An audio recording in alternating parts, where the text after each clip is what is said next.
Je m'appelle Michael. J'avais 17 ans. Tout a explosé un mardi après-midi d'avril. L'air dans notre maison était si chargé d'énergie nerveuse qu'on pouvait presque le voir miroiter. C'était le jour du courrier. Pas seulement des factures et du courrier indésirable, mais les grandes enveloppes rigides et surdimensionnées des universités de tout le pays. Les enveloppes qui contenaient les messages codés de nos avenirs.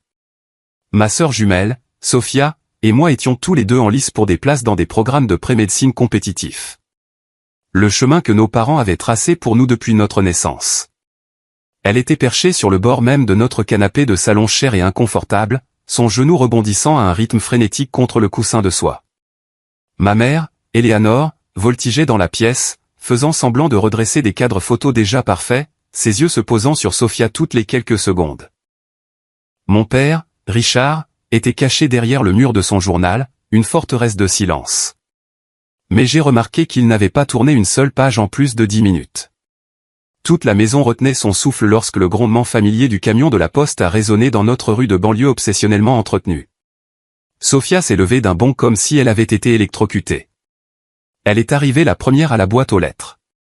C'était une règle tacite. Sophia passait toujours la première. Elle est revenue, feuilletant la pile, ses lèvres bougeant silencieusement pendant qu'elle triait. « D'accord, 2 pour moi », a-t-elle annoncé, sa voix tremblant légèrement. Elle en a ouvert une avec une aisance exercée. Un lent sourire s'est étalé sur son visage. « D'accord, Westfield University. Je suis admise. » Un soupir de soulagement collectif a parcouru mes parents. « Oh, Sophia, ma chérie, c'est tout simplement merveilleux », a roucoulé ma mère, se précipitant pour l'envelopper dans une étreinte. Mon père a même baissé son journal pour faire un signe de tête approbateur et sec. Un de fait. L'honneur de la famille était sauf. Sophia a ouvert sa deuxième lettre. Et Northgate m'a accepté. Son ton était plat. Northgate était une bonne école, mais ce n'était pas un sujet de vantardise. Ce n'était pas un nom que l'on lâchait au country club. Elle m'a ensuite regardé, son expression changeant. Elle a tendu une seule enveloppe blanche immaculée. En relief dans le coin se trouvait le sceau officiel de l'Institut national de médecine. NMI, le meilleur du pays, mon rêve, mon pari le plus fou. Je l'ai prise de sa main tendue. Mes propres paumes étaient moites. Je me suis retiré dans le fauteuil au fond de la pièce, ayant besoin d'un coin d'espace dans l'atmosphère suffocante. Mon doigt a tremblé en le glissant sous le rabat. J'ai sorti la seule feuille de papier épaisse. Le premier mot que j'ai vu, en caractères gras et élégants, était « Félicitations ». Un énorme sourire niais a fendu mon visage. Je ne pouvais pas l'arrêter. C'était comme si le soleil venait d'éclater à travers les nuages à l'intérieur de ma poitrine. Je suis admis, ai-je chuchoté, les mots s'étranglant dans ma gorge. Je me suis raclé la gorge, essayant à nouveau plus fort. Je suis admis. Je suis admis à NMI. J'ai levé les yeux, mon visage rayonnant, m'attendant, je ne sais pas, à une explosion de joie partagée, à un moment de « on a réussi ». C'était une énorme victoire pour le nom de la famille, n'est-ce pas? Faux. Si incroyablement faux. La pièce était devenue complètement, étrangement silencieuse. Le journal de mon père était de retour, un bouclier d'indifférence. Le sourire de célébration de ma mère s'était évaporé, remplacé par un masque d'inquiétude tendu dirigé uniquement vers Sophia, dont le visage s'était décomposé alors qu'elle fixait sa propre mince lettre de rejet de la même institution. Ma mère a finalement rompu le silence, sa voix une parodie de gaieté forcée. « Oh, eh bien », a-t-elle dit, ses yeux se posant sur moi une milliseconde avant de se verrouiller à nouveau sur Sophia. « Au moins, l'un de vous a eu de bonnes nouvelles aujourd'hui. » Ce n'était pas des félicitations. C'était un rapport de dommages. Mon accomplissement qui changeait la vie était présenté comme rien de plus qu'un lot de consolation pour la déception de ma sœur. Mon succès était un inconvénient qu'il devait maintenant gérer. Cette nuit-là, après un dîner pris dans un silence quasi total, j'ai essayé de parler à Sophia. J'ai frappé à sa porte. « Soph, ça va ? Laisse-moi tranquille, Michael », est revenue sa voix, étouffée et chargée de ressentiment. Vaincu, je me suis dirigé vers ma propre chambre. Je pensais que le pire, la gêne aiguë, était passé. Mais en passant en haut des escaliers, j'ai entendu leur voix, des tons bas et conspirateurs s'échappant du bureau fermé de mon père. Je me suis figé, me fondant dans l'ombre du couloir. Ce sera un désastre complet pour le psychisme de Sophia si elle doit regarder Michael réussir le premier. La voix de ma mère était un sifflement venimeux. Elle est si fragile en ce moment, Richard. Le voir dans une école de premier ordre alors qu'elle n'est qu'à Westfield, ça la brisera. La réponse de mon père était plus froide, dépouillée de toute émotion. C'était la voix qu'il utilisait pour les négociations hostiles. Je suis d'accord. C'est un résultat inacceptable. Nous devons faire quelque chose. Je me suis éloigné des escaliers. Un frisson rampant le long de ma colonne vertébrale qui n'avait rien à voir avec la climatisation. Faire quelque chose? Qu'est-ce que cela signifiait, bon sang? Je n'avais pas la réponse à ce moment-là. Mais cette promesse silencieuse et menaçante était la première salve d'une guerre que je n'ai jamais su que j'étais censé mener. Une guerre pour mon propre avenir, menée contre ma propre famille. Pour vraiment comprendre pourquoi mon accomplissement a été traité comme une déclaration de guerre, vous devez comprendre le sol dans lequel il a poussé. Ma famille n'était pas juste une famille. C'était une monarchie et Sophia était l'héritière choisie. J'étais, au mieux, un membre de la cour et au pire, un bouffon du roi dont le travail consistait à faire en sorte que la princesse se sente mieux dans sa peau. Ce n'était pas un développement nouveau. C'était le fondement de toute notre enfance. Sophia était le soleil. J'étais une planète mineure prise dans son pôle gravitationnel. Elle était vibrante, sociale et d'un charme sans effort. J'étais le silencieux, l'observateur, le gamin qui préférait démonter une vieille radio plutôt que d'être le centre de l'attention. Nos parents ont interprété cette différence non pas comme une personnalité, mais comme une hiérarchie. Elle était celle à mettre en valeur. J'étais celui à gérer. Chaque étape importante était un événement soigneusement orchestré pour s'assurer que l'ego de Sophia reste intact. Prenez notre 10e anniversaire par exemple. J'étais obsédé par l'astronomie depuis des mois. Tout ce que je voulais, c'était un télescope. J'en avais entouré un dans un catalogue, un modèle de démarrage décent, et j'avais laissé le catalogue sur la table de la cuisine pendant des semaines. Sophia, dans une phase éphémère, avait décidé qu'elle était dans le stylisme. Le matin de notre anniversaire, le salon était rempli de cadeaux. La pile de Sophia était une montagne de boîtes aux couleurs vives. La mienne était une petite colline modeste. Elle a déchiré les siennes, révélant des carnets de croquis de créateurs, des tissus chers, un mannequin de taille enfant. Mes parents ont fait des O et des A à chaque révélation. Puis ce fut mon tour. J'ai ouvert mes cadeaux, des vêtements, un nouveau sac à dos, quelques livres, toutes de belles choses, mais pas de télescope. J'ai essayé de ne pas laisser transparaître ma déception. Et un de plus pour la reine de la fête, a annoncé mon père, tirant une immense et longue boîte de derrière le canapé. C'était le télescope. Mon télescope. Il l'a présenté à Sophia avec une grande fioriture. Elle l'a regardé, complètement déconcertée. Un télescope?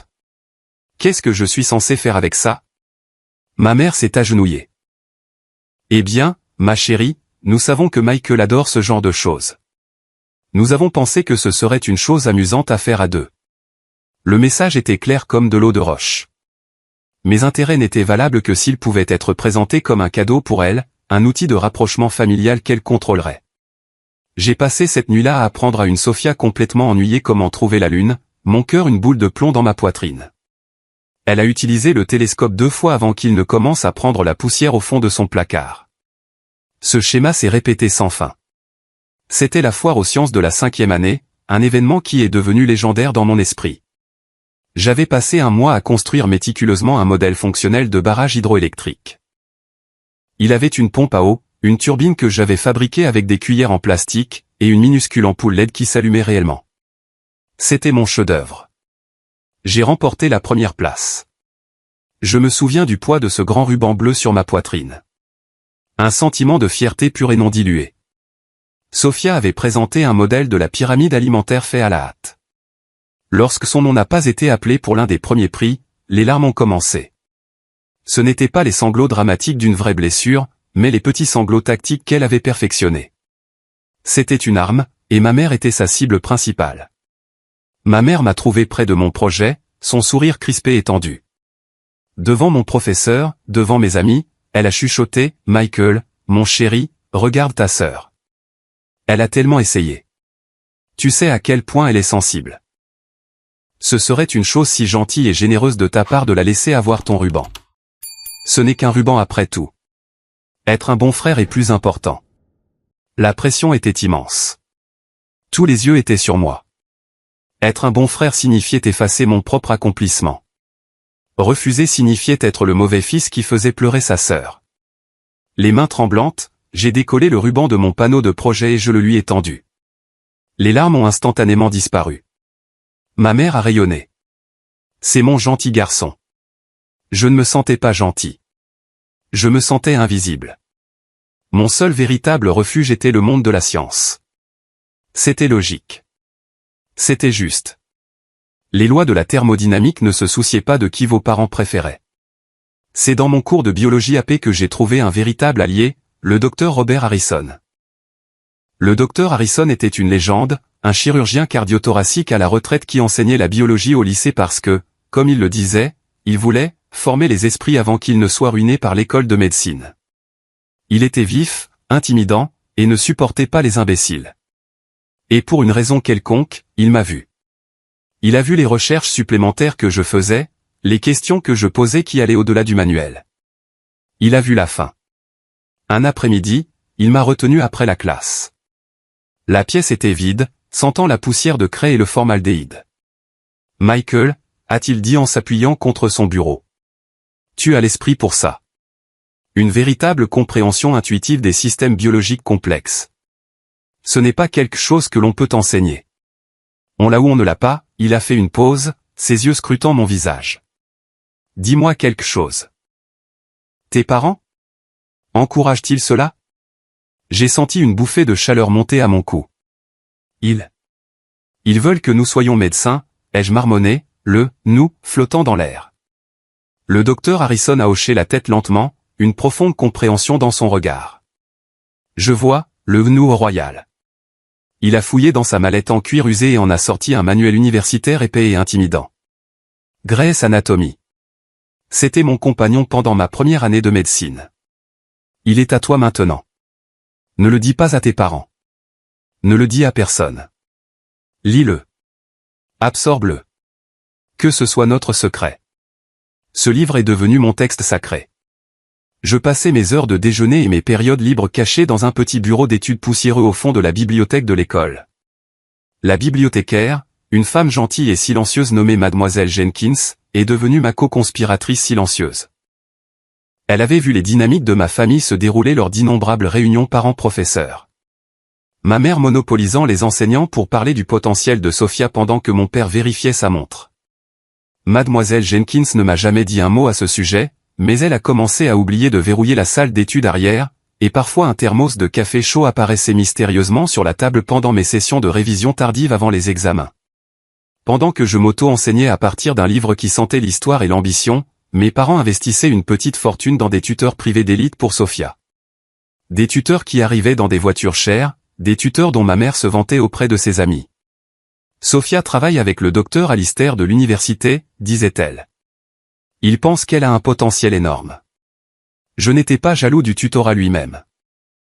J'étais anéanti par la disparité flagrante de l'investissement. Il pariait sur elle. On s'attendait à ce que je me débrouille seul. C'est le docteur Harrison qui a examiné mes dissertations universitaires.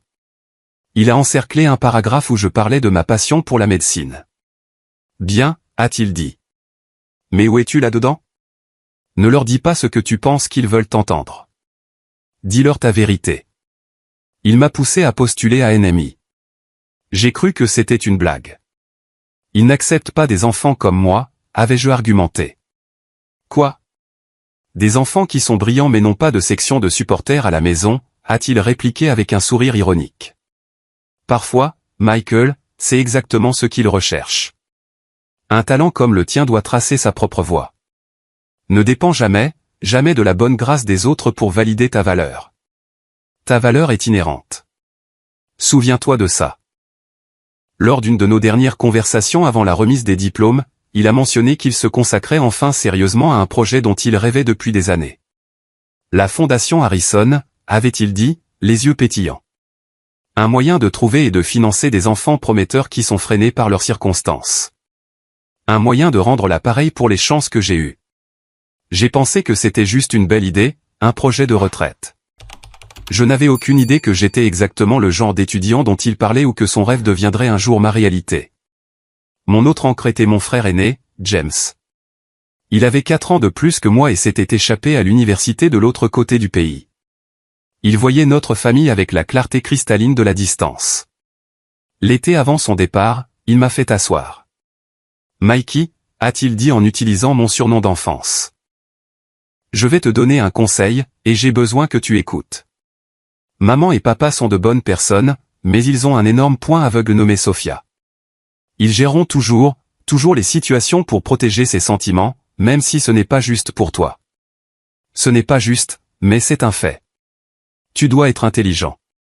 Tu dois te protéger. » Il s'est penché, la voix basse. « Commence un dossier secret, sur ton ordinateur. S'ils disent quelque chose d'important dans un email, enregistre-le. S'il y a une conversation étrange, note ce qui a été dit. La date, l'heure. Ça a l'air fou, je sais, mais les données n'ont pas de sentiment. Les données, c'est juste la vérité. Et un jour, tu auras peut-être besoin de la vérité de ton côté. » Cela semblait profondément cynique, comme quelque chose sorti d'un film d'espionnage, tenir un dossier sur mes propres parents. Mais le regard dans ses yeux était si sérieux, si urgent que je l'ai fait. J'ai créé un dossier au fond du répertoire de mon ordinateur, en le nommant « Assurance ». Pendant des années, il est resté vide. Jusqu'à maintenant. Après les avoir entendus dans le bureau, je suis retourné dans ma chambre, mon cœur martelant contre mes côtes. J'ai allumé mon ordinateur portable, je suis allé dans le dossier « Assurance » et j'ai créé un nouveau fichier texte. Mes doigts ont volé sur le clavier. Date, 12 avril. Heure approximative, 22h45. Sujet, discussion parentale concernant mon acceptation à NMI. Entendu mère et père dans le bureau. Mère a déclaré que mon succès serait un désastre pour le psychisme de Sophia. Père a déclaré, nous devons faire quelque chose. L'implication est qu'ils ont l'intention d'interférer avec mon inscription à NMI pour protéger les sentiments de Sophia. C'était la première entrée, la première donnée, la première brique du mur que je devrais construire pour protéger mon propre avenir. Ils avaient fait leur premier pas dans l'ombre. Maintenant, grâce à James, j'étais prêt à commencer à allumer les lumières. Les semaines qui ont suivi cette nuit ont été une leçon de maître en agression passive. Mes parents ne m'ont pas confronté directement. Cela aurait été trop honnête. Au lieu de cela, ils ont mené une campagne de négligence stratégique, une guerre d'usure conçue pour m'épuiser. Chaque fois que je mentionnais NMI, ou un formulaire de logement sur lequel j'avais besoin d'une signature, une question sur la demande d'aide financière, la conversation était habilement étouffée. Ma mère se souvenait soudain d'un appel téléphonique urgent qu'elle devait passer ou prenait une expression peinée et disait « Michael, s'il te plaît, ne pouvons-nous pas parler de tout ce stress universitaire en ce moment ? C'est si dur pour Sophia. » Mon père devenait simplement sourd. Son attention soudainement absorbée par une tâche inexistante sur le mur ou un article particulièrement fascinant de son journal. Ils essayaient de rendre mon avenir si gênant à discuter que j'y renoncerais simplement. Sophia, pendant ce temps, s'est complue dans son rôle de victime fragile. Elle soupirait dramatiquement chaque fois que j'entrais dans une pièce. Si je mentionnais un livre que je lisais pour la biologie AP, elle marmonnait juste assez fort pour que nos parents l'entendent. Ça doit être bien d'être si intelligent. C'était toute une performance et mes parents étaient son public captif. L'explosion inévitable est venue, comme toujours, au dîner du dimanche. C'était la scène préférée de mon père pour les annonces familiales. Pour ne rien arranger, ma mère avait invité sa cousine Victoria. Victoria était thérapeute familiale, et ma mère brandissait son titre professionnel comme un bouclier, comme si avoir une thérapeute à table rendait automatiquement notre dynamique dysfonctionnelle saine. Ma mère a servi son fameux rôti en pot, un plat habituellement réservé aux célébrations, ce qui ressemblait à une ironie calculée et amère.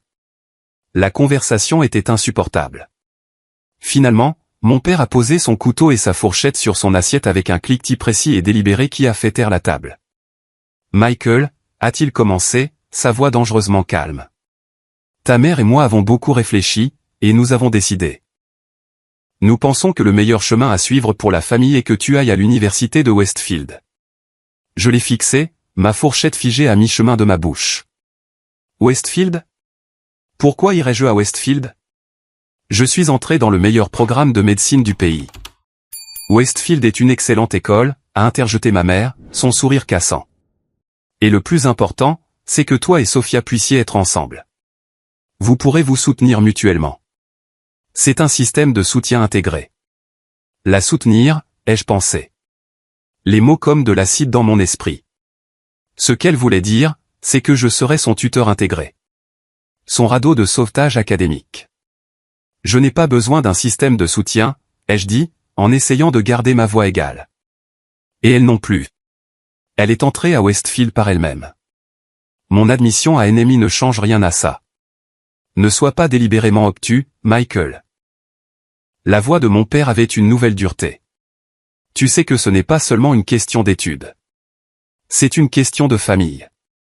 C'est une question de solidarité. Ta sœur traverse une période difficile. Un moment de profonde déception. Un bon frère, un bon fils choisirait de soutenir sa sœur, pas de l'abandonner pour courir après une marque prestigieuse. L'abandonner? Je n'arrivais pas à croire ce que j'entendais. Je ne l'abandonne pas. Je vais à l'université. En quoi est-ce égoïste? C'est égoïste parce que tu places tes propres ambitions au-dessus du bien-être émotionnel de cette famille, a crié ma mère, sa voix se brisant d'une blessure fabriquée. Tous nos amis, tout le monde au club, ils demanderont tous, où vont les jumeaux? Qu'est-ce qu'on est censé leur dire? Que l'un est parti dans une école de premier ordre et l'autre non? Ça donne l'impression qu'il y a quelque chose qui ne va pas avec elle, avec nous. Alors c'était ça. Pas les sentiments de Sophia? Pas vraiment. C'était leur propre image, leur statut social. Mon succès était un problème de relations publiques qu'ils devaient résoudre. Victoria, la thérapeute, s'est raclée la gorge, sentant son signal. Maintenant, Richard, Eleanor, a-t-elle dit de son ton professionnel exaspérément placide. Essayons de faire de la place pour les sentiments de Michael ici. C'est un accomplissement formidable, et il est normal qu'il se sente fier et excité. La tête de ma mère s'est vivement tournée, ses yeux se plissant en fente. Victoria, avec tout le respect que je vous dois, vous êtes notre invitée. C'est une affaire de famille privée. Victoria, une prétendue professionnelle de la résolution de conflits, s'est instantanément flétrie sous le regard de ma mère. Bien sûr. Mes excuses. Elle a pris son verre d'eau et a bu une longue et lente gorgée, se retirant ainsi de la ligne de feu. Voilà pour un allié. J'ai senti une vague de fureur froide. J'ai regardé directement mon père. Je vais à l'Institut national de médecine. Il a soutenu mon regard, ses yeux comme des éclats de glace. Très bien, a-t-il dit. Le mot atterrissant sur la table comme un bloc de granit. C'est ton choix. Mais les choix ont des conséquences. Si tu choisis de tourner le dos à cette famille, alors tu peux choisir de payer toi-même tes études prestigieuses. À partir de ce moment, tu es coupé. Pas un centime de plus de ma part ou de ta mère. Ni pour les frais de scolarité. Ni pour le logement. Ni pour un seul manuel. Rien. Tu veux être un adulte? Très bien. Voyons comment tu t'en sors. La menace était absolue. Il s'attendait à ce que je m'effondre. Il a vu un jeune de 17 ans avec un travail à temps partiel dans une librairie et pas d'économie. Dans son esprit, le match était terminé. Échec et mat. Mais il ne connaissait pas mon arme secrète. Il ne connaissait pas mon meilleur ami, Lucas, dont le père était avocat d'affaires. Lucas et moi avions passé d'innombrables heures chez lui, et j'avais plus appris sur le monde des conversations à table de son père que de n'importe quel cours d'éducation civique. Je connaissais les prêts étudiants, les appels d'aide financière et l'âge légal de la majorité. J'ai rencontré le regard glacial de mon père avec le mien. D'accord, ai-je dit, ma voix me surprenant même par sa stabilité. Je m'en occuperai. La lueur d'incrédulité stupéfaite dans ses yeux a été la seule victoire que j'ai pu revendiquer ce soir-là. Il s'attendait à ce que je supplie, que je négocie, que je cède. Il ne s'attendait pas à ce que j'appelle son bluff. Le reste du repas a été une affaire silencieuse et angoissante. Mais la véritable attaque, celle qui a prouvé qu'il ne s'agissait pas seulement de contrôle, mais de sabotage pur et simple, est venue 2 semaines plus tard. Ce n'était pas une menace proférée au-dessus d'un rôti en pot. C'était une tentative d'assassinat numérique silencieuse. Tout a commencé par un email. Il provenait du bureau de l'aide financière de NMI. Un message bureaucratique fade avec pour objet, mise à jour concernant votre dossier d'aide financière. Mon cœur s'est mis à battre la chamade en l'ouvrant. L'email m'informait qu'en raison d'informations financières récemment mises à jour fournies par votre famille, mon éligibilité à la bourse d'études basée sur les besoins de NMI était en cours de réévaluation. Il indiquait que ma contribution familiale attendue avait considérablement augmenté et que, par conséquent, ma bourse serait probablement réduite ou entièrement éliminée. J'ai fixé l'écran, mon esprit s'emballant. Des informations financières mises à jour? L'entreprise de mon père était en plein essor. De quoi parlait-il? J'ai passé une heure dans une brume de panique, cherchant en ligne toute raison pour laquelle cela pourrait arriver. Mon père avait-il perdu un gros contrat? L'entreprise était-elle en difficulté? Rien. L'action de l'entreprise était à un niveau record. Puis le conseil froid et cynique de mon frère, James, a résonné dans ma tête. Les données, c'est le pouvoir. J'ai composé son numéro, mes mains tremblant. James, c'est moi. Ils ont fait quelque chose. Je lui ai lu l'email. Il est resté silencieux un moment à l'autre bout du fil. Puis il a juré, un mot vif et violent. Ces salauds, a-t-il soufflé. Mike, ils ne se sont pas fait virer. Ils n'ont pas perdu d'argent. Ils ont menti. Que veux-tu dire par ils ont menti? C'est une sorte de faille, a-t-il expliqué, sa voix un mélange de fureur et de calme analytique. Les parents peuvent soumettre une demande de jugement professionnel à un bureau d'aide financière en invoquant un changement de circonstances, perte d'emploi, factures médicales élevées, ou un ralentissement des affaires. Ils ont soumis une demande frauduleuse selon laquelle leurs revenus ont chuté. Ils sabotent délibérément ton dossier d'aide financière de l'intérieur. La malveillance pure et calculée de la chose m'a coupé le souffle. Ce n'était pas un crime passionnel. C'était un mouvement stratégique prémédité conçu pour rendre mon rêve financièrement impossible. Ils ne refusaient pas seulement d'aider. Ils travaillaient activement, secrètement contre moi. Ils essayaient de me casser les jambes pour que je ne puisse pas courir la course. Pourquoi? C'est tout ce que j'ai réussi à chuchoter. Parce que si tu ne peux pas te permettre ennemi, tu dois revenir vers eux, a dit James, sa voix sombre. Tu dois accepter leurs conditions.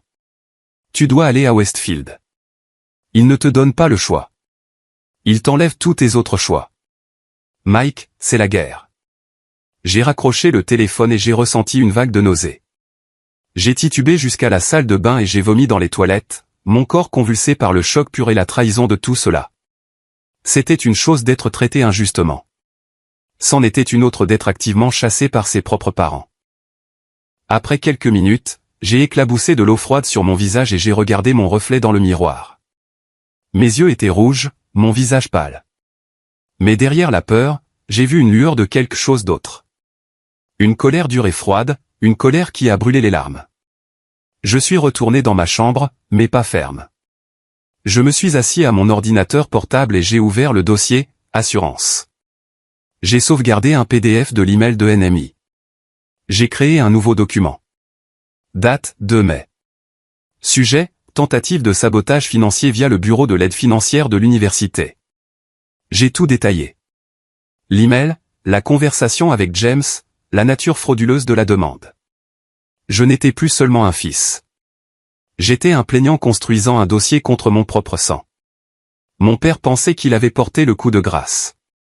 Mais il avait commis une erreur critique. Il avait sous-estimé son ennemi. Il m'avait transformé de victime en combattant, et je ne faisais que commencer. L'appel téléphonique au bureau de l'aide financière de l'Institut national de médecine a été la chose la plus terrifiante que j'ai jamais faite. Mon cœur martelait contre mes côtes comme un oiseau piégé. J'étais un lycéen de 17 ans sur le point d'accuser mes parents riches et puissants de commettre une fraude contre une université de premier ordre. L'idée même était absurde. Mais en composant le numéro, la voix de James a résonné dans mon esprit. Les données, c'est le pouvoir. Ne ressens pas, énonce les faits. Quand une femme polie mais ferme du nom de Madame Gable a répondu, j'ai pris une profonde inspiration. Bonjour, ai-je dit, en essayant de ne pas laisser ma voix trembler. Je m'appelle Michael Evans. Je suis un nouvel étudiant et j'appelle au sujet d'un email que j'ai reçu concernant une réévaluation de mon dossier d'aide financière. J'ai expliqué la situation aussi calmement et factuellement que possible. Je n'ai pas utilisé de mots comme « mensonge » ou « sabotage ». J'étais clinique. J'ai des raisons de croire que les informations financières mises à jour que l'université a reçues peuvent ne pas être exactes. Mon acceptation et mon offre d'aide initiale étaient basées sur les déclarations de revenus officielles de mes parents de 2017, dont j'ai une copie. À ma connaissance, leur situation financière n'a pas changé négativement depuis ce dépôt. En fait, elle s'est probablement améliorée. Madame Gable est restée silencieuse un moment. Je pouvais entendre le faible cliquetis d'un clavier. Monsieur Evans, Michael, c'est une situation très inhabituelle et délicate, a-t-elle dit, son ton professionnel inébranlable.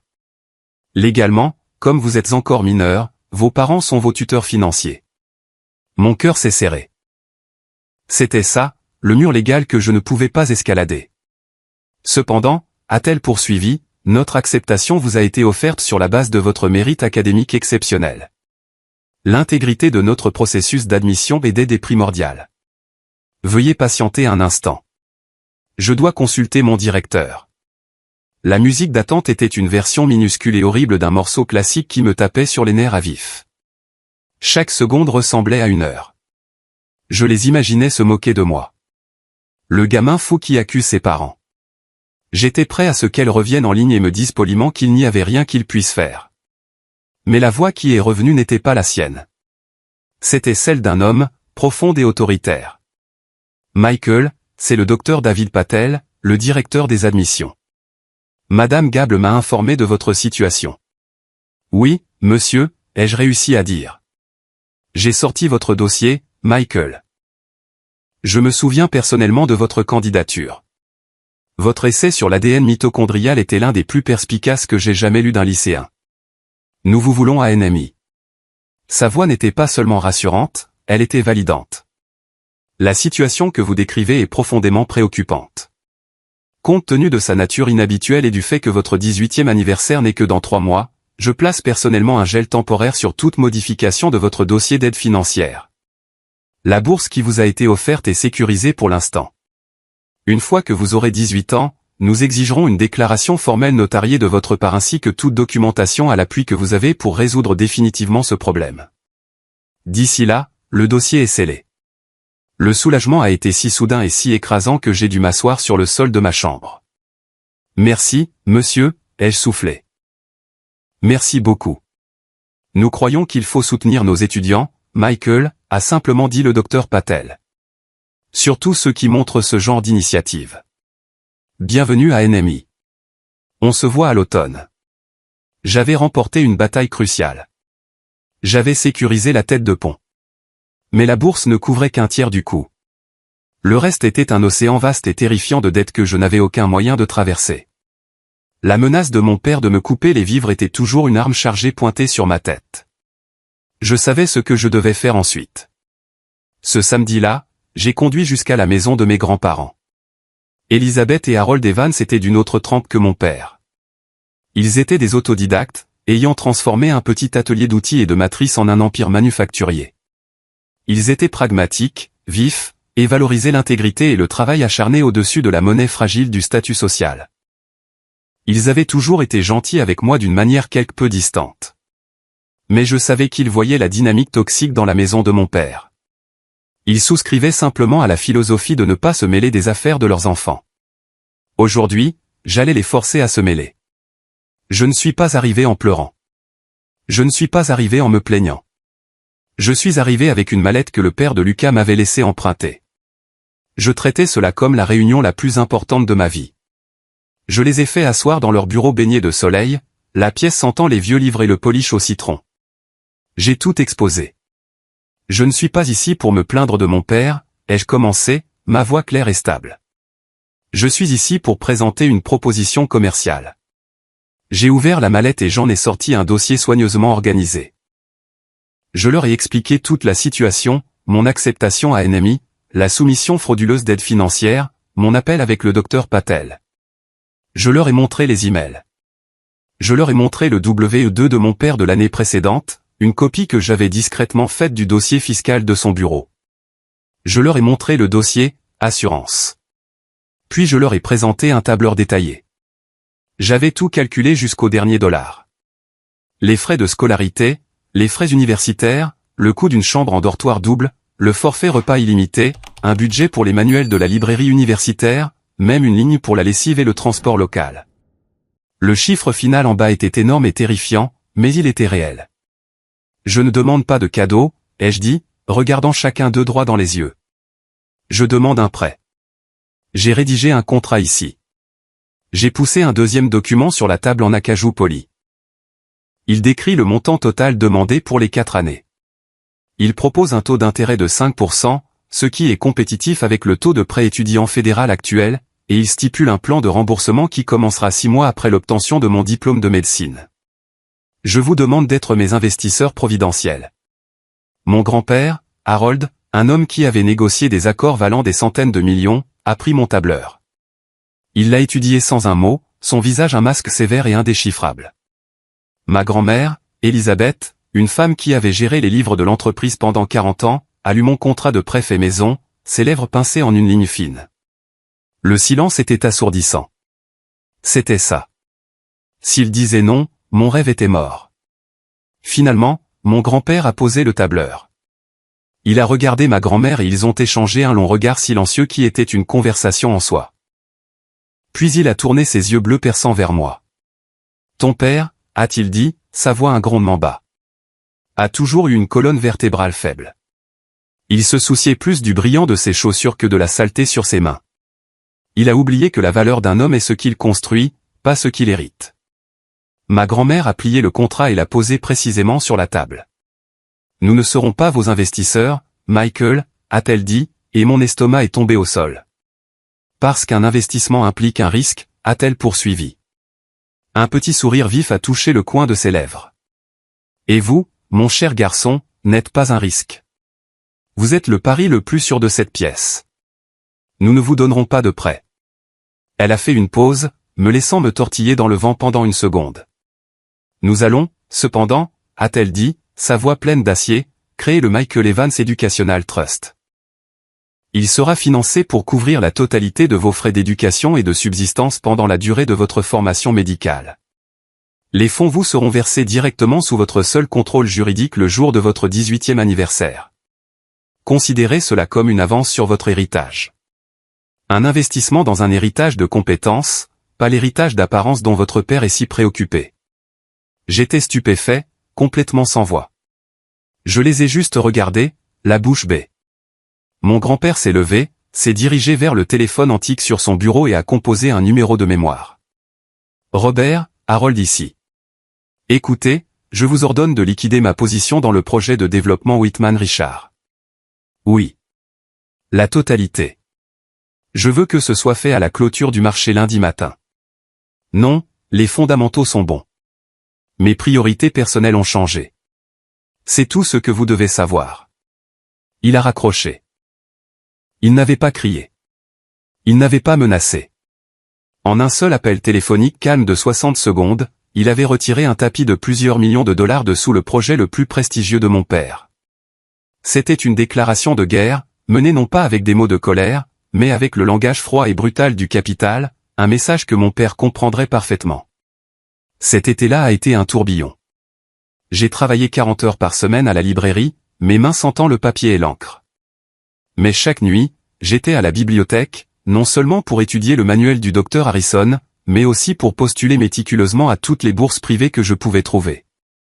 La fiducie était mon filet de sécurité ultime, mais ma fierté, mon besoin brûlant de le faire moi-même, exigeait que j'essaie. Je me suis souvenu de la fondation du Dr Harrison et j'ai passé une semaine à mettre mon âme dans l'essai de candidature. Je construisais mon propre avenir brique par brique douloureuse. Et pour la première fois de ma vie, je ne me sentais pas comme un personnage secondaire. Je me sentais comme le héros de ma propre histoire. La première année à NMI, c'était comme passer d'un film en noir et blanc à un film en Technicolor glorieux. Pendant 17 ans, mon monde avait été une petite scène claustrophobe où je jouais un rôle pour lequel je n'avais jamais auditionné. Ici, j'étais juste Michael. J'étais entouré de gens qui ne connaissaient pas ma sœur, ne connaissaient pas mes parents et ne se souciaient pas du statut social de ma famille. Ils ne se souciaient que d'une chose, le travail. J'ai trouvé ma tribu presque immédiatement.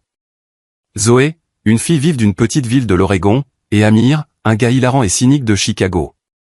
Nous nous sommes liés d'amitié lors d'un premier laboratoire de chimie désastreux, manquant de mettre le feu à un comptoir. Et à partir de là, nous étions inséparables. Nous étions une machine d'étude à trois, alimentée par du café de distributeur automatique et une terreur partagée de l'échec. C'étaient les premiers vrais amis que j'ai jamais eus, qui me voyaient pour moi, pas par rapport à quelqu'un d'autre. Sur le plan académique, j'étais en feu. Les années que j'avais passées à m'auto-enseigner dans les coins poussiéreux de la bibliothèque m'avaient donné une base plus solide que je ne le réalisais. J'ai trouvé un nouveau mentor en la personne du Dr Lena Wilson, ma professeure de biologie cellulaire. C'était une chercheuse brillante et pragmatique qui a vu la passion derrière mes questions en classe.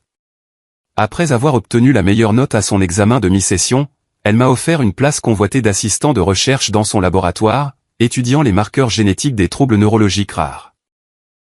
Je faisais de la vraie science, contribuant à quelque chose qui comptait. Je prospérais. Mon 18e anniversaire en novembre a été une affaire discrète, mais ce fut l'un des jours les plus importants de ma vie. Je suis entré dans un cabinet d'avocats du centre-ville et j'ai signé les documents qui activaient officiellement la fiducie que mes grands-parents avaient établie. En quelques coups de stylo, je suis devenu complètement, irrévocablement financièrement indépendant. Le lendemain, j'ai envoyé une lettre notariée au docteur Patel de NMI, clôturant officiellement le litige concernant mon aide financière. La guerre que mes parents avaient déclenchée était, d'un point de vue juridique et financier, terminée. J'avais gagné. Ils ne l'ont pas bien pris. Le silence de leur côté était assourdissant. Le projet Whitman Richard de mon père, si prisé, avait été interrompu après que mon grand-père ait retiré son financement. Un échec public qui a été une profonde blessure à son ego. Selon James, l'atmosphère à la maison était glaciale. Ils ont tenté quelques dernières tentatives désespérées. Ma mère a laissé un message vocal décousu et culpabilisant sur le fait de lui briser le cœur, et mon père a envoyé un seul email laconique offrant de reconsidérer sa position, si je reconsidérais la mienne. Je les ai supprimés tous les deux sans répondre. Leur pouvoir sur moi avait disparu et ils le savaient. Je pensais, avec la charmante naïveté d'un prisonnier nouvellement libéré, que tout était fini. Mais l'univers avait un dernier acte spectaculaire en réserve pour moi. Fin mai, un email à l'aspect officiel a atterri dans ma boîte de réception. L'objet était « Prix du doyen pour l'excellence académique ». Mon cœur a sauté un battement. Je l'ai ouvert. J'avais été sélectionné comme l'unique récipiendaire du prix du doyen pour l'excellence en recherche de première année. C'était un immense honneur, une validation de toutes les longues heures passées dans le laboratoire du Dr Wilson, et cela s'accompagnait d'une présentation lors de la prestigieuse cérémonie annuelle de remise des prix en tenue de soirée. Par un sens profondément ancré et franchement stupide de l'obligation familiale, j'ai appelé à la maison pour leur annoncer. « Oh, c'est bien, mon chéri », a dit ma mère, sa voix creuse et distante. Mais je savais qu'ils seraient là. Il ne s'agissait pas de fierté. C'était une représentation de commandement. Ils devaient se présenter, vêtus de leurs plus beaux atours, et jouer le rôle des parents fiers et encourageants. C'était une manœuvre de relations publiques, une tentative désespérée d'étouffer les murmures qui avaient commencé à circuler dans leurs cercles sociaux sur les problèmes avec leur fils. La soirée de la cérémonie était une expérience hors du corps. La grande salle de bal était scintillante, remplie des titans intellectuels et financiers du monde médical. J'ai vu mes parents près du fond, parlant à un autre couple, leurs visages arrangés en masques d'intérêt agréable. Mon père dans son smoking sur mesure, ma mère dans une robe de soirée de bon goût mais chère, dégoulinant de perles. Ils ressemblaient à de parfaits étrangers jouant un rôle. Quand mon nom a été appelé pour le prix de la recherche, mes jambes semblaient en gelée. J'ai marché jusqu'à l'immense scène, j'ai serré la main du doyen, j'ai accepté la lourde plaque de verre et j'ai marmonné quelques mots de remerciement au docteur Wilson et au doyen. Je pouvais sentir des centaines d'yeux sur moi, mais je n'étais conscient que de deux paires. J'ai vu mes parents applaudir poliment, leur sourire aussi cassant que du sucre filé. Ils avaient fait leur devoir. Ils avaient été vus. Mais la nuit était loin d'être terminée. Après la remise de quelques autres prix, le doyen est retourné au podium. Et maintenant, a-t-il annoncé, sa voix résonnant dans le système de sonorisation. C'est mon honneur personnel et professionnel distinct d'introduire notre conférencier principal. C'est un homme qui n'est pas seulement un ancien élève distingué de cet institut même, mais un véritable pionnier dans son domaine, un géant dans le monde de la chirurgie cardiaque et plus récemment un philanthrope dévoué dont le travail façonne la prochaine génération de leaders médicaux. Mesdames et messieurs, veuillez vous joindre à moi pour accueillir le docteur Robert Harrison. Ma tête s'est vivement tournée si vite que j'ai senti un craquement dans mon cou. Docteur Harrison. Mon docteur Harrison. Il est monté sur scène, ressemblant en tout point au titan que le doyen avait décrit. Il dégageait une aura de compétence calme et inébranlable. Il a balayé l'auditoire, et pendant une brève seconde électrique, ses yeux ont rencontré les miens. Il m'a fait le plus petit des hochements de tête, un geste minuscule, presque imperceptible, qui ressemblait à un message secret juste pour moi. Il a commencé son discours, sa voix résonnante et captivante. Il a parlé de l'avenir de la médecine, de l'innovation, de l'espoir. Puis son ton a changé, devenant plus intime, plus personnel. Mais le plus grand défi pour tout étudiant, a-t-il dit, son regard balayant la salle de riches donateurs et d'éminents professeurs, ne se trouve pas toujours dans un manuel ou un laboratoire. Parfois, l'obstacle le plus redoutable est simplement d'avoir la chance d'être dans cette salle de classe en premier lieu. Un silence est tombé sur la salle. Du coin de l'œil, j'ai vu mes parents. Ils ne souriaient plus. Cette année, a poursuivi le docteur Harrison, sa voix résonnant de passion, j'ai eu le privilège de lancer la Fondation Harrison pour la promesse médicale. Notre premier prix est une bourse d'études complète de 4 ans conçue pour trouver et défendre un étudiant qui possède non seulement un esprit brillant, mais quelque chose de bien plus rare. Un esprit incassable. Un étudiant qui a fait face à une adversité profonde et a simplement refusé de se voir refuser son rêve. Il a baissé les yeux sur ses notes, bien que je sache qu'il ne lisait pas, en examinant les candidatures, une histoire a retenu notre attention. L'histoire d'un jeune homme à l'intellect stupéfiant, à la passion pour la guérison qui était palpable. Mais c'est son essai qui nous a vraiment coupé le souffle. Il n'a pas parlé de ses nombreuses réalisations, mais de sa lutte silencieuse. Il a parlé de surmonter des obstacles impensables, non pas de la pauvreté ou du malheur, mais de l'endroit même qui aurait dû être son refuge le plus sûr. Il a parlé de mener une guerre silencieuse juste pour le droit de laisser sa propre lumière briller. L'air dans la pièce était si épais qu'on aurait pu le couper au couteau. Je ne respirais plus. J'ai osé jeter un coup d'œil à mes parents. Leur visage était cendré. Leur sourire avait disparu, remplacé par des masques identiques d'horreur pure et naissante. Ils savaient. Ils n'avaient pas utilisé mon nom, mais ils peignaient un portrait de ma vie pour une salle remplie de leurs pères les plus importants. Le docteur Harrison a levé les yeux et son visage s'est éclairé d'une fierté féroce. Ce jeune homme n'a pas demandé l'aumône. Il a demandé une chance. Et par Dieu, il l'a mérité 10 fois. Mesdames et messieurs, le tout premier récipiendaire de la bourse de la Fondation Harrison est un étudiant qui incarne l'esprit même de la résilience, de l'intégrité et de la brillance que nous cherchons à honorer. Il a fait une pause, laissant le suspense monter, puis il m'a regardé directement, sans équivoque. Le récipiendaire est Monsieur Michael Evans. Silence. Pendant un battement de cœur, le monde s'est arrêté. Puis les applaudissements ont éclaté. Ce n'étaient pas les applaudissements polis et mesurés d'avant. C'était un rugissement, une vague de son tonitruante et roulante qui m'a submergé, secouant les fondations même de la pièce. Toute la salle s'est levée d'un bond. Ma professeure, le docteur Wilson, rayonnait, applaudissant sauvagement. Zoé et Amir criaient mon nom. Mes grands-parents, qui avaient conduit 6 heures sans me dire qu'ils venaient, étaient debout, ma grand-mère pleurant ouvertement dans un mouchoir. Le doyen me guidait doucement vers la scène, mon corps se déplaçant en pilote automatique. Le projecteur m'a trouvé, me clouant dans son éclat blanc et brûlant. Et en montant pour serrer la main du docteur Harrison, une légende vivante, mon héros, j'ai regardé la mer de visage et j'ai trouvé mes parents. Ils étaient debout. Ils n'avaient pas le choix. Toute la salle était debout. Et ils applaudissaient. Leurs mains bougeaient dans le mouvement mécanique et saccadé d'automates. Leurs visages figés dans une parodie grotesque de fierté. Ils étaient piégés dans un cauchemar public de leur propre fabrication. Forcés de participer à la célébration publique assourdissante du fils même qu'ils avaient si désespérément essayé de briser. Le docteur Harrison a fermement saisi ma main, le prix de la bourse lourd dans mon autre. Il s'est penché près de moi, sa voix un murmure bas et triomphant destiné uniquement à moi.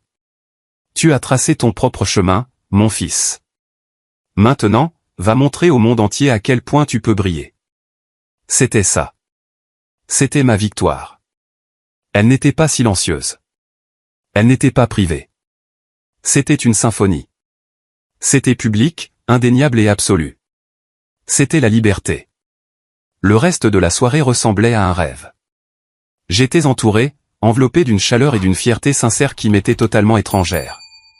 Des professeurs distingués dont je n'avais vu les noms que sur des manuels m'ont serré la main fermement, me regardant dans les yeux et me disant que mon avenir était brillant. De riches donateurs, le genre de personnes que mes parents passaient leur vie à essayer d'impressionner, m'ont tapé sur l'épaule et m'ont dit que mon histoire était une inspiration. Le contraste entre cela et ma vie d'avant était stupéfiant. J'avais passé 17 ans à m'entendre dire que mes accomplissements étaient gênants, une source de problèmes. Ici, dans ce monde où j'avais lutté pour entrer, ils étaient une monnaie. Ils étaient mon identité. Mes grands-parents ont finalement traversé la foule. Et ma grand-mère, une femme que je n'avais jamais vue montrer plus d'émotion qu'un sourire crispé, m'a serré dans ses bras si fort que j'en ai eu le souffle coupé. On le savait, gamin, a lancé mon grand-père, la voix épaisse d'émotion alors qu'il me tapait sur le dos. On a toujours su que tu avais de l'acier. Ma vraie famille, ma famille choisie, était là aussi. Le docteur Wilson m'a fait un sourire maternel et fier.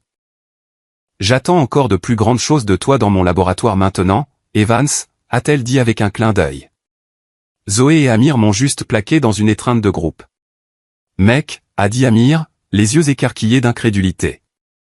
C'était le mic drop le plus sauvage, épique et légendaire de l'histoire du monde. Je pense que tu as vraiment brisé tes parents. Nous avons tous éclaté de rire, un son réel, joyeux et libéré qui ressemblait à déboucher une bouteille qui avait été secouée pendant des années. J'ai vu mes parents de l'autre côté de la pièce. Ils étaient isolés, debout maladroitement près de la grande sortie, une île toxique dans une mer de célébration. Personne ne leur parlait. Ils étaient devenus du kryptonite social. Après quelques minutes angoissantes à rester là, à être ostensiblement ignorés, ils se sont retournés et se sont éclipsés par une porte latérale, disparaissant dans la nuit. Leur retraite était plus éloquente que n'importe quelle dispute n'aurait pu l'être. Ils n'avaient pas seulement perdu la bataille. Ils avaient été mis en déroute du champ. Plus tard dans la nuit, longtemps après la fin de la réception, et que j'étais de retour dans le sanctuaire silencieux de ma chambre de dortoir, les deux lourds prix posés sur mon bureau comme des trophées d'une guerre oubliée. Mon téléphone a vibré. L'écran s'est allumé avec un nom que je n'avais pas vu depuis des mois. Papa. Je l'ai fixé, mon pouce planant au-dessus du bouton de refus rouge. Une partie de moi, l'ancienne partie conditionnée, voulait juste l'ignorer, et éviter la confrontation. Mais le nouveau Michael, celui qui avait traversé cette scène, savait que c'était la dernière pièce du puzzle. Je ne pouvais pas les laisser s'évanouir. Je devais être celui qui y mettrait officiellement fin. Je devais fermer la porte moi-même. J'ai pris une profonde inspiration et j'ai glissé pour répondre. Michael. Sa voix est sortie du haut-parleur. C'était une voix que je ne reconnaissais presque pas. L'autorité retentissante et confiante qui avait dicté toute ma vie avait disparu. À sa place se trouvait quelque chose de creux, de tendu et d'épuisé. C'était la voix d'un homme qui avait été complètement et totalement vaincu. Papa, ai-je dit. Ma propre voix était calme, neutre. Un long et lourd silence s'était tiré entre nous. Je pouvais entendre le faible bruit de sa respiration. C'était tout un spectacle ce soir, a-t-il finalement dit, les mots ayant un goût de cendre dans sa bouche.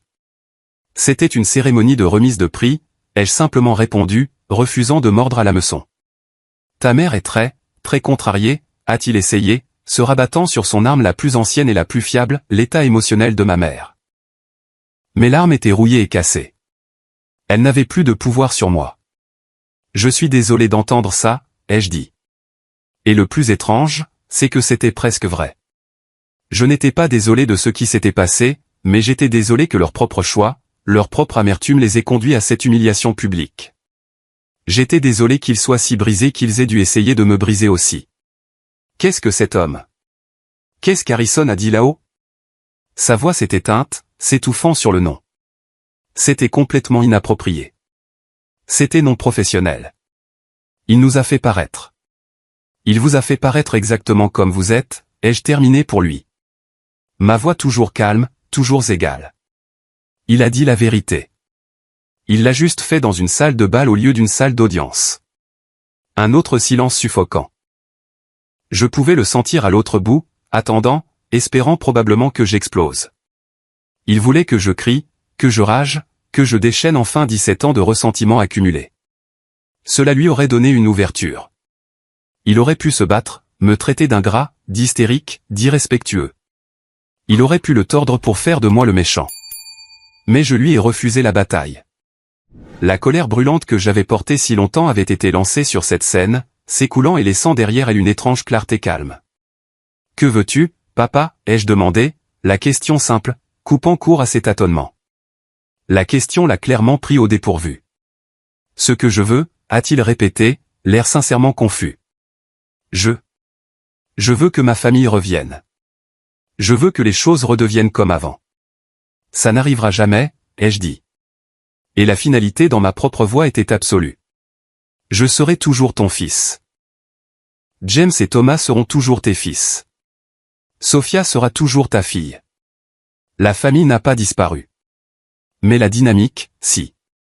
Le système où ma valeur était mesurée par rapport à ses sentiments, c'est fini. La réalité où mon avenir était une monnaie d'échange pour ton statut social, c'est fini. Les parents qui essaieraient de saboter l'avenir de leur propre enfant par orgueil et par peur, ils doivent aussi être finis. J'ai pris une profonde et régulière inspiration. Je n'étais plus le garçon qui plaidait pour l'équité. J'étais l'homme qui dictait les conditions. Si toi et maman voulez une relation avec moi à l'avenir, ce ne sera pas en tant que mes tuteurs. Ce sera en tant que mes pères. Ce sera basé sur le respect. Le respect pour moi en tant qu'adulte, le respect pour mes choix et le respect pour ma vie. Je ne serai pas votre projet à gérer et je ne serai pas votre bouc émissaire à blâmer. Je serai votre fils que vous traitez avec la dignité qu'il a méritée. Ce sont mes conditions. Vous pouvez choisir de les accepter ou non. Il est resté silencieux si longtemps que j'ai cru qu'il avait raccroché. Je pouvais l'imaginer parfaitement, assis dans son bureau caverneux et relié en cuir. L'homme qui avait l'habitude de donner des ultimatums, maintenant complètement dépouillé de son pouvoir. Je vois, a-t-il finalement chuchoté, les mots semblant physiquement douloureux à former. J'espère que tu le fais, ai-je dit. Je dois y aller maintenant. J'ai un examen de génétique à étudier. Et j'ai terminé l'appel. Je n'ai pas claqué le téléphone. J'ai juste appuyé sur le bouton rouge. Propre et final. Je suis retourné à mon bureau, j'ai pris mon manuel et j'ai commencé à lire. La guerre était finie. Le silence dans ma chambre n'était plus le son de la solitude. C'était le son de la paix. C'était le son de ma propre vie qui commençait enfin. Les années qui ont suivi cette nuit explosive n'ont pas été marquées par de grands événements dramatiques, mais par le processus silencieux, régulier et profondément satisfaisant de la construction d'une vie. Le conflit toxique central qui avait consommé tout l'oxygène de mon monde avait disparu. Et dans ce nouvel air pur, tout le reste a enfin eu l'espace de grandir. À NMI, je n'étais plus seulement un étudiant. J'étais un chercheur. La bourse Harrison m'avait acheté le bien le plus précieux du monde, le temps. Je n'avais plus à m'inquiéter des finances, donc je pouvais consacrer 80 heures par semaine au laboratoire du Dr Wilson. Nous travaillions sur un projet fascinant impliquant la technologie CRISPR pour cibler les troubles neurologiques rares. C'était un travail difficile, souvent frustrant, mais il avait du sens. J'ai coécrit mon premier article publié en 3e année, une étape qui me semblait plus importante que n'importe quel prix. Mon amitié avec Zoé et Amir est devenue le fondement de ma vie sociale. Ils étaient ma famille. Nous célébrions les fêtes ensemble quand je ne rentrais pas à la maison, nous nous plaignions d'examens impossibles et nous nous soutenions mutuellement face aux exigences exténuantes de l'école de médecine. Ils m'ont appris ce que sont des relations saines et réciproques. Les répercussions de cette cérémonie de remise des prix ont continué à se propager, créant des conséquences tangibles pour mes parents. La vie professionnelle de mon père a pris un coup important. Le monde du développement immobilier à haut risque est un petit monde insulaire qui repose sur la réputation et l'intégrité perçue. L'histoire de ce qu'il avait essayé de faire à son fils, embelli et chuchoté d'un country club à l'autre, l'avait rendu toxique. Son partenaire commercial de longue date, M. Whitman, un homme qui prisait sa propre réputation impeccable par-dessus tout, a organisé le rachat de la participation de mon père dans leur projet restant. Mon père n'était pas ruiné. Il était toujours un homme riche, mais sa carrière avait atteint son apogée. Il n'était plus un acteur. Il n'était plus qu'un homme avec de l'argent. Le parcours de Sophia est celui qui m'a le plus surpris. Elle a fréquenté Westfield, mais sans moi pour lui servir de béquille académique ou de bouc émissaire émotionnel. Elle a été forcée de se débrouiller seule pour la première fois de sa vie. Ce fut un ajustement brutal. J'ai appris par James que sa première année a été un désastre. Elle était dépassée par la charge de travail et habituée à des professeurs indifférents à ses excuses. Elle a échoué à son premier examen majeur de chimie organique. Je me souviens d'avoir reçu un appel d'elle tard un soir pendant sa deuxième année. C'était la première fois qu'elle m'appelait de sa propre initiative depuis des années. Sa voix était petite et fragile. « Salut », avait-elle dit. « Salut, Soph. Tout va bien ?» Il y a eu une pause, puis une respiration tremblante. J'ai raté mon partiel d'anatomie, a-t-elle avoué, puis elle a fondu en larmes. Non pas les larmes performatives de notre enfance, mais les sanglots rauques et désespérés d'un véritable désespoir. C'est tellement dur, Mike. J'étudie et je vais aux séances de révision et ça ne rentre tout simplement pas. Je ne sais pas comment tu as fait. Je ne pense pas que je puisse le faire. À ce moment-là, toutes les années de ressentiment que j'avais nourries à son égard se sont simplement dissoutes. Elle n'était plus ma rivale. C'était juste une gamine à qui on avait vendu une fausse image toute sa vie. On lui avait dit qu'elle était un prodige alors qu'elle ne l'était pas, et elle s'effondrait maintenant sous le poids d'attentes qu'elle ne pourrait jamais satisfaire. Pour la première fois, j'ai ressenti une vague de pitié pure et non diluée. Et, ai-je dit doucement. Si, tu peux. C'est censé être difficile. Il n'y a pas de raccourci, sauf. C'est juste du travail. Il faut juste faire le travail. Chaque jour. J'ai passé l'heure suivante au téléphone avec elle, non pas en lui donnant des réponses, mais en lui apprenant à étudier, à faire des fiches, à résumer des chapitres. C'était la première conversation vraiment constructive que nous ayons jamais eue. Elle a fini par changer de spécialité pour les soins infirmiers l'année suivante, et à la surprise de tous, elle s'est épanouie. Elle était empathique, douée avec les patients et une soignante naturelle. La pression d'être un médecin de classe mondiale avait disparu. Et à sa place, elle a trouvé une carrière dans laquelle elle était réellement douée et, plus important encore, qu'elle aimait réellement. Elle trouvait sa propre façon de briller. Loin de mon ombre. La dernière pièce de compréhension, le « pourquoi » derrière la cruauté déconcertante de mon père, est venue d'une source inattendue. Ma tante Patricia. C'était la sœur de ma mère, une femme ironique et pragmatique qui avait toujours réussi à rester au-dessus de la mêlée des politiques internes de notre famille. Elle est venue me rendre visite en 4e année, et nous sommes allés prendre un café. Au milieu de notre conversation, elle est devenue silencieuse. Elle a fouillé dans son sac à main, a sorti une photographie usée et froissée, et l'a fait glisser sur la table. Elle montrait 2 jeunes garçons en pulls assortis, plissant les yeux au soleil. L'un d'eux était clairement mon père, l'air petit, timide et profondément incertain. L'autre garçon ressemblait à son image miroir, mais plus grand, plus large, avec un sourire facile et confiant qui rayonnait de charisme. « Qui est-ce avec papa ?» ai-je demandé. « Ça, » a-t-elle dit doucement, « c'est ton oncle David, le frère aîné de Richard. » Celui dont la famille ne parle pas, la révélation m'a stupéfié. Je n'ai même jamais su que papa avait un frère. « Oh, si », a-t-elle dit avec un sourire triste. Et David était une étoile filante, un vrai prodige. Major de promotion, champion de débat de l'État, bourse d'études complète à Yale à 17 ans. Il était brillant, charmant, doué sans effort pour tout. Et ton père a passé toute son enfance à vivre dans l'ombre de cette perfection. Il était toujours le petit frère silencieux de David. Toujours le second, celui qui essayait si fort mais n'arrivait jamais tout à fait à la hauteur. Elle a pris une gorgée de son latte, ses yeux distants. David est mort dans un accident de voiture dû à l'alcool l'été avant sa dernière année d'université. Ça a brisé la famille. Ton père a été dévasté, bien sûr, mais à un niveau profond et sombre qu'il n'admettrait jamais, je pense qu'il était aussi soulagé.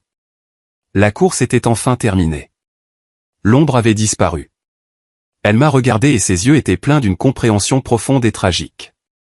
Et je pense, Michael, que profondément, ton père s'est juré qu'il ne laisserait jamais un de ses enfants ressentir ce qu'il a ressenti. Il a vu ta brillance, ton intelligence facile, et ça l'a terrifié. Il t'a regardé et il a vu David. Il a regardé Sophia et il s'est vu lui-même. Et il a essayé de truquer le jeu.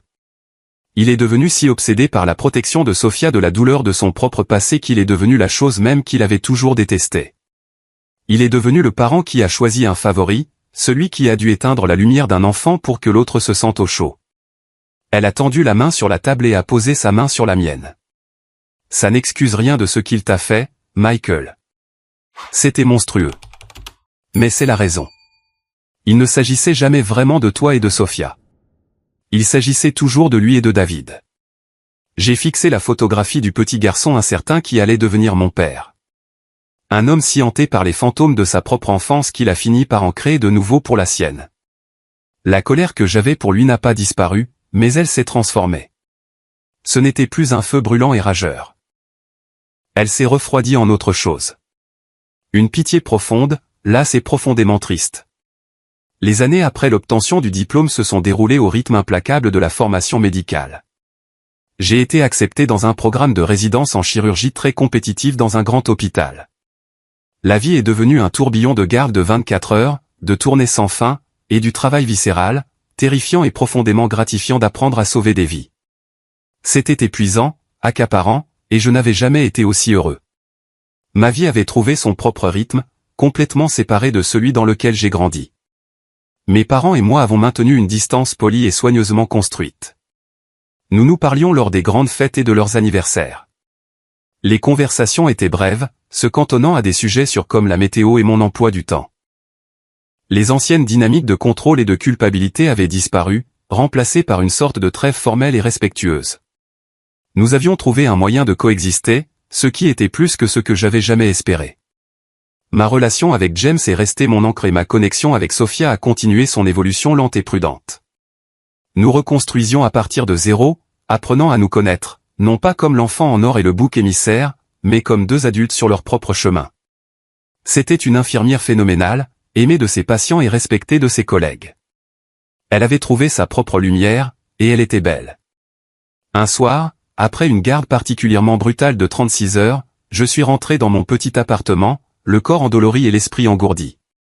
Dans la pile de courrier sur mon comptoir de cuisine se trouvait une lettre. L'écriture était indubitablement celle de Sophia. Ce n'était pas une carte d'anniversaire ou un vœu de Noël. C'était juste une lettre sur du papier simple. Avec un sentiment de curiosité lasse, je l'ai ouverte. À l'intérieur se trouvait une seule feuille de papier couverte de son écriture soignée et précise. Michael, j'essaie d'écrire cette lettre depuis longtemps.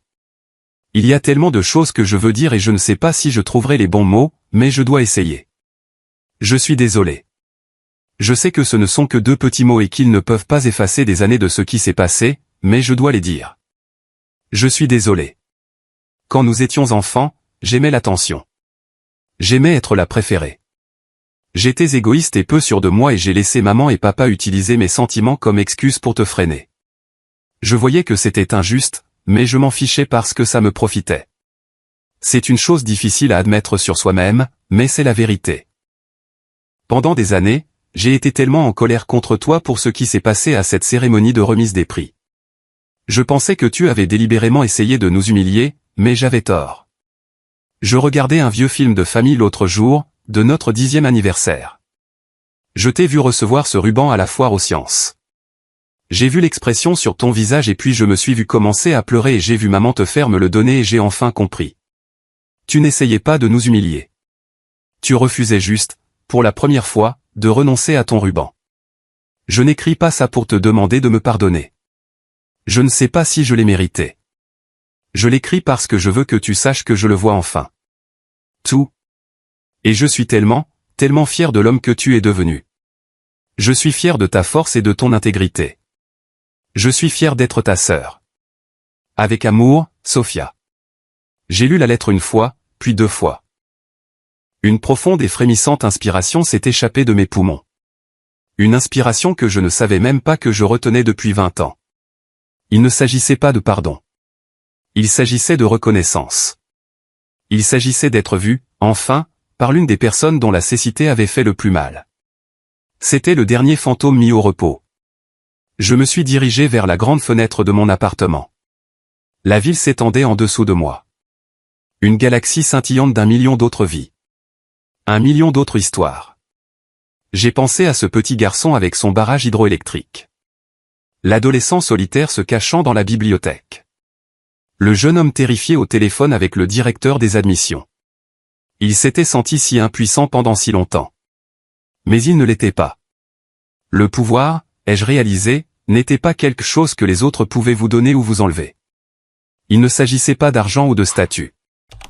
Le vrai pouvoir était la croyance silencieuse et inébranlable en sa propre valeur. C'était quelque chose qu'il fallait construire soi-même, dans le noir, brique par brique douloureuse. Et une fois que vous l'avez construit, personne ne peut jamais le démolir. C'était mon héritage. Pas un fonds en fiducie, pas un nom de famille, mais la connaissance durement acquise que j'étais assez par moi-même. Et c'était la chose la plus précieuse que je posséderai jamais. Merci d'avoir écouté mon histoire. J'espère qu'elle vous a touché d'une manière ou d'une autre. Avez-vous déjà été dans une situation où vous avez dû vous battre pour être vu pour qui vous êtes vraiment? Je serais honoré que vous partagiez votre propre histoire ou vos pensées dans les commentaires ci-dessous. Et n'oubliez pas d'aimer cette vidéo et de vous abonner à la chaîne pour ne pas manquer la suite.